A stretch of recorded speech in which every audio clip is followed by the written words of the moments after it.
Greetings and salutations, everybody. Rad Dreams here with Rad Dreams Review, and today we got a very special video for y'all today, and I'm very excited about it. I worked fairly hard on this one, so I would definitely appreciate any likes, any comments, and subscriptions. It helps me out and allows me to keep this channel going. So with that being said, let's dive in to today's video, and that is correct. We are going to be talking about Cyberpunk Edge Runners on Netflix and what could possibly be Studio Trigger's Magnum Opus. However, in order to effectively talk about this, we have to talk about a little bit of history in regards to the studio itself. So the year was 1984, and Studio Gainax was founded. I know, what? This isn't Studio Trigger. What is this? These mad lads were responsible for arguably one of the most influential animes of all time.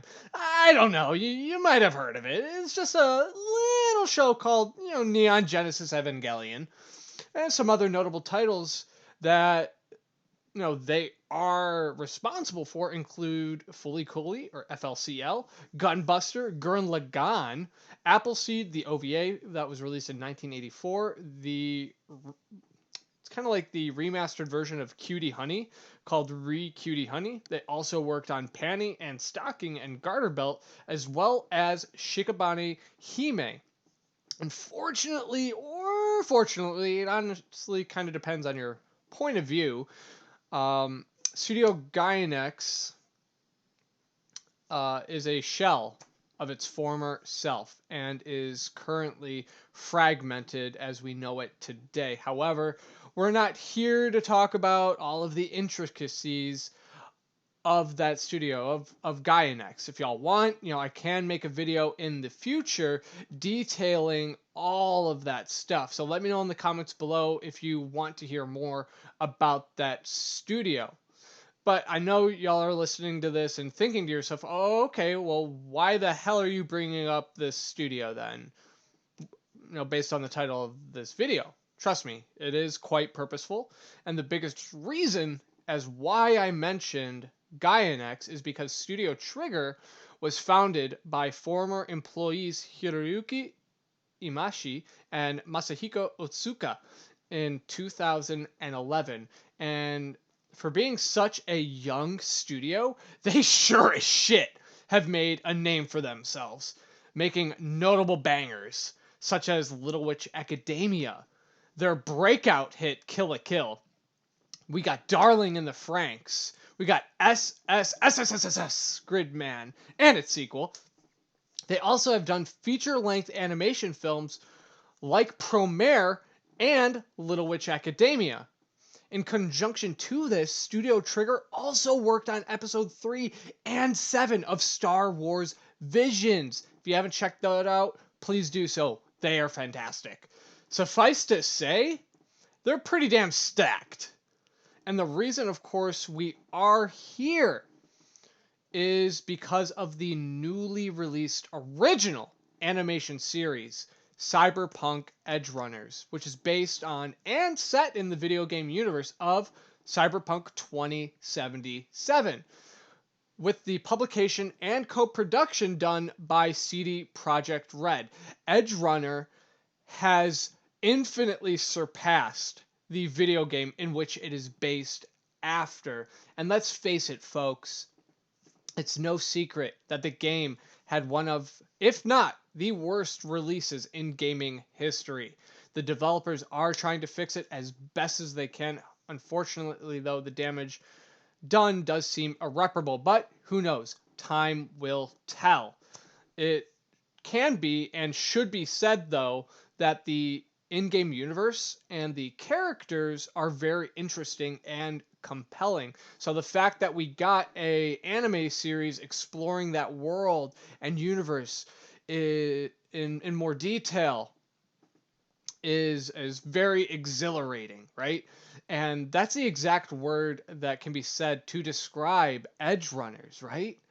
Exhilarating. This series was created by Rafael Jacki. Hopefully, I'm pronouncing that correctly. Do apologize, but Cyberpunk has decimated all of my personal expectations in the best way possible. Having watched the series twice now, once in English and the second in Japanese, I'm confident in this review. And I'm going to try my best to keep this as spoiler free as possible. However, just like Night City, there are no guarantees. The anime does follow David Martinez as he tries to hang on to dear life within Night City, which is a proverbial utopia where dreams and freedom are yours for the taking, albeit at a price. Though, through the course of the show, we get to see firsthand his journey and where it takes him. From the squalor beginnings to a fully fledged mercenary, David makes and achieves massive strides to make his dreams come true. And this is where a couple of different aspects come into play, where the show excels. Now, we've got characterization, we've got script writing, dialogue, design, and music. These all kind of play a part in David as a person and a character. Obviously, there are other areas in which Cyberpunk is proficient in, and by all means, we will cover them. Some of all, excuse me, they include action, cinematography, choreography, and my top two, animation and music. You name it, and Studio Trigger has delivered upon it in Cyberpunk Edge Runners. And David is not only the character we get the pleasure of knowing, but we also get to know the intricacies of his crew. We get to explore them in vast detail. We have people like Maine, we've got Lucy, Kiwi, Rebecca, Dorio, Pillar, and Falco. Other notable characters in this series include the antagonistic entity by the name of Faraday, who's voiced by none other than Giancarlo Esposito, who you may recognize from Breaking Bad as Gus Fring. Hopefully I pronounced his name correctly. Fingers crossed. I do apologize if I did not. But every single one of these people feel real, even though it's set inside a fictitious universe. The ways their lines are written allow the viewer to understand and relate to them on a fundamental level. You experience each progression and each evolution. Every episode builds upon the last to complete the bigger picture. And to further expand on that, both the Japanese and the English voice cast who lend their voices to these characters and breathe life into them is just chef's kiss. Giancarlo exemplifies the malevolent nature of Faraday, and while he wasn't in a lot of episodes, Matthew Mercer, who voices Falco, does a great job making you believe that he's loyal and he's dependable. You can feel and understand that nature inside of him just off of that voice performance. Then Zach Aguilar as David, honestly, he catapults that character into some pretty damn special heights. And other notable performances include William Christopher Stevens as Maine. Hopefully I'm pronouncing that correctly. Alex Cazares as Rebecca, Emilio as Lucy, and Mary Westbrook as Dorio. Each of their Japanese counterparts do equally as well as their English ones. So big props to the Japanese voice cast as well. And every person's performance does a lot of like the heavy lifting in making each of these characters feel real.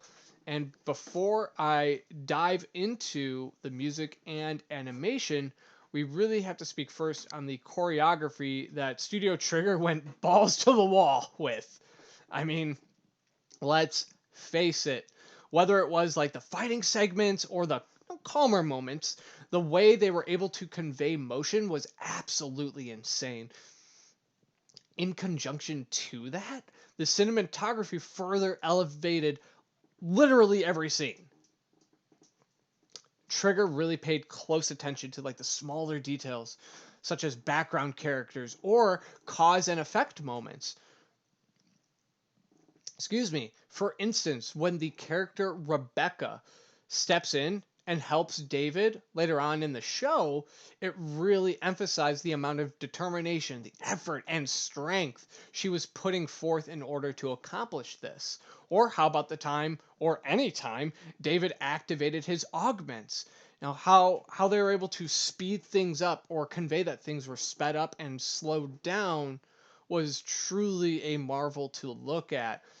And when you take what we just spoke on and combine it with the masterful animation and impactful and thought provoking music, you really have a recipe for success worthy of the highest praise. And it's very difficult for me to speak on my two favorite aspects of Cyberpunk Edge Runner without spoiling the show.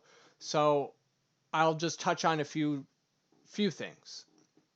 So the first thing is with the song, I really want to stay in your house. It absolutely made me cry. And I will never hear that piece of music in the same way. Then when you kind of, buttress that track with the animation that accompanied it, I could not help but be fully engrossed in that moment. And I'm not speaking in hyperbole when I say that Cyberpunk Edge Runner is Studio Trigger's Magnum Opus. It may feel premature to say this because, as I mentioned, Studio Trigger is still a relatively young studio. However, what I can say is this is hands down their best piece of work to date. They truly have a even brighter future ahead of them. And in terms of rating the show from a critical standpoint, I would have to give it, a 9.5 out of 10 because there were moments where it felt pretty accelerated and it just needed to just slow down just a little bit. I really wanted to see more from these characters and more from the universe, maybe an extra 2 episodes or so instead of the 10. Who knows? I know it's a small criticism, but the next criticism that I have to bring up is that the show is very intense, right? It displays very graphic imagery. It has very intense violence and gore. And there are moments of nudity, and there's also graphic language. So by all means, it's meant for mature audiences only and should be viewed with discretion. However, from a personal standpoint and from a non-critical one, so humor me, please, and allow me to shut off my critic brain. And please let me give this a resounding 10 out of 10. This anime has truly cemented itself within the recesses of the all-time greats. Seriously, check it out. You will not regret it. And with that being said, guys, thank you so much for listening this far. Please make sure you like, comment, and subscribe to the channel. I would very much appreciate it. And as always, I do hope that y'all stay rad.